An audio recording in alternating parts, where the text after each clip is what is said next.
you thought. Hey guys, this week we're studying Habakkuk. Little is known about the prophet Habakkuk, but his name could be derived from a Hebrew verb meaning to embrace, which is an idea that we'll talk about later. Pretty much the only other thing that we know about Habakkuk is that he lived in the last few decades of Judah's existence. Habakkuk is unlike any other book of the Bible, with the exception of Jonah. All of the books of the minor prophets that we've studied contain visions and prophecies given to the prophets by God to inform and to warn about the coming days. The first two chapters of the book of Habakkuk are a dialogue between God and his prophet, and the book ends with a prayer. Rather than containing warnings to others, it tells of the spiritual journey Habakkuk takes that ultimately leads him to a better understanding of the sovereignty and justice of God.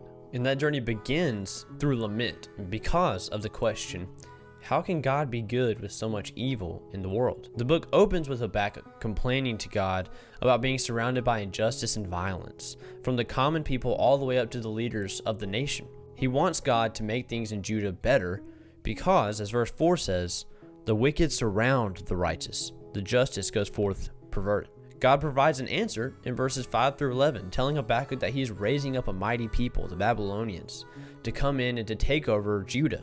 He describes in this section just how mighty this army of Babylon is, and ends the section with the phrase, their own might is their God.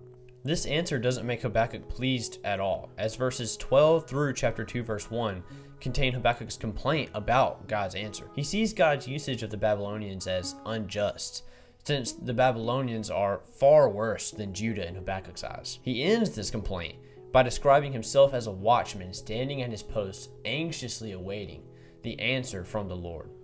So God responds to Habakkuk's complaint in chapter 2. God tells Habakkuk to write down what he is about to tell him because it's going to happen, so be patient. He goes on to say what is called the woe oracles, all of the reasons that God will eventually destroy the Babylonians as well, such as unjust economics, treating humans like animals in slave labor. Their leaders are irresponsible and they're abusing alcohol and sex, and idolatry. This section emphasizes the idea that God does not endorse the evil of the Babylonians, he's just using them to inflict punishment on the nation of Judah. And the book ends with a prayer of Habakkuk, in which he begins by pleading for God to come soon, a very different message than just a chapter before. He says that he's heard about the great works of God, and then goes on to basically describe the exodus of the Israelites from Egypt and all that God did. He writes about God's greatness in addressing evil on earth, an image similar to what is read in Micah chapter 1 and Nahum chapter 1.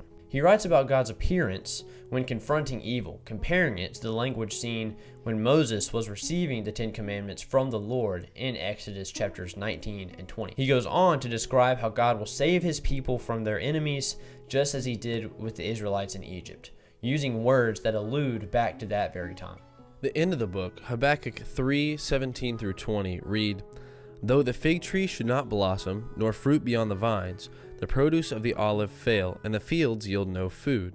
The flock be cut off from the fold, and there be no herd in the stalls. Yet I will rejoice in the Lord. I will take joy in the God of my salvation. God, the Lord, is my strength.